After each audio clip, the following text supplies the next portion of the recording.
శ్రీ మాత్రే నమః. కార్తీక పౌర్ణమి వచ్చింది కదండి, అందుకని ఇలాగ చలివిడి ఎలా చేయాలి అని చూపిస్తున్నాను. కొంచెం బియ్యం నానబెట్టుకున్నాను, నానబెట్టి దాన్ని ఇలాగ గ్రైండ్ చేశాను. చేస్తే చూడండి మెత్తగా అయిపోయింది. అయినా సరే ఒకసారి ఇంకా మెత్తగా అవుతుందేమో అని ఇలా జల్లించాను. జల్లించిన తర్వాత ఇంకా సాఫ్ట్గా అయిపోయింది పిండి. అయిన తర్వాత అందులో పంచదార, యాలక పొడి, కొబ్బరికాయ తెచ్చారు. కొబ్బరికాయ చాలా లేతగా ఉంది, కొంచెమే అయింది, అందుకని అదే కొంచెం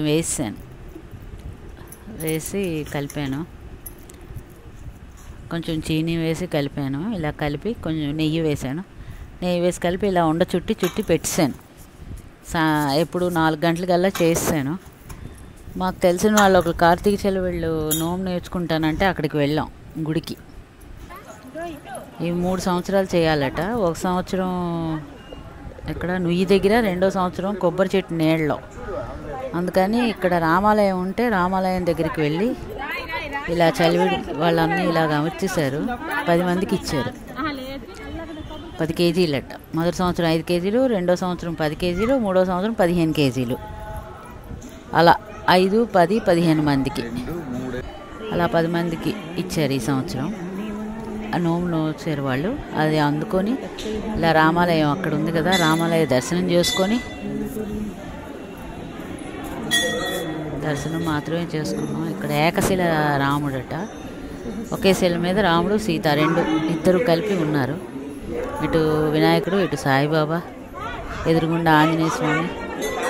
కార్తీక పౌర్ణమి కదా, బోల్డ్ మంది, చాలామంది జనాలు. లోపలికి వెళ్ళడానికే అవకాశం కుదరలేదు.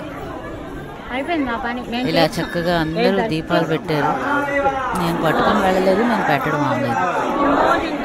సరేలే ఎంతైతే అంత అని ఇంకా ఏం చేయలేదు.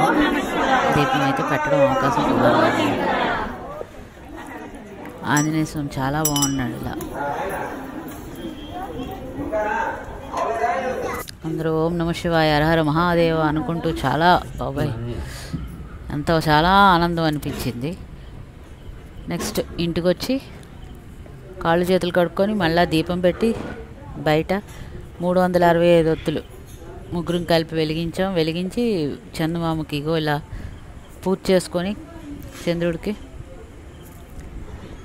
అన్నీ బయటే నైవేద్యం పెట్టి 365 ఒత్తు వెలిగించి తర్వాత అమ్మవారికి పూజ చేసుకొని అమ్మవారికి పూజ చేసి, నాకెప్పుడు పళ్ళెంలోని పాలచంద్రుడిని చూడడం అలవాటు. వెండి పళ్ళెంలో ఇలా చందమామని చూడడం నాకు చాలా అలవాటు మాట. ప్రతి పౌర్ణమికి ఇంక ఇలా పెట్టి ఇగో ఇలా చూసుకున్నాను.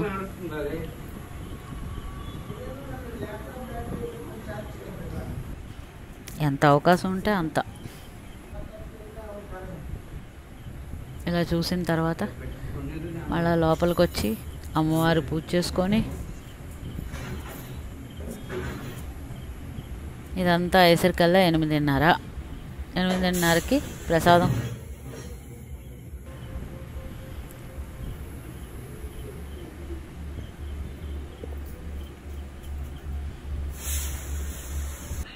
ఇది ఈ పౌర్ణమి తాలూకా బ్లాగ్. అందరికీ నచ్చింది అనుకుంటున్నాను.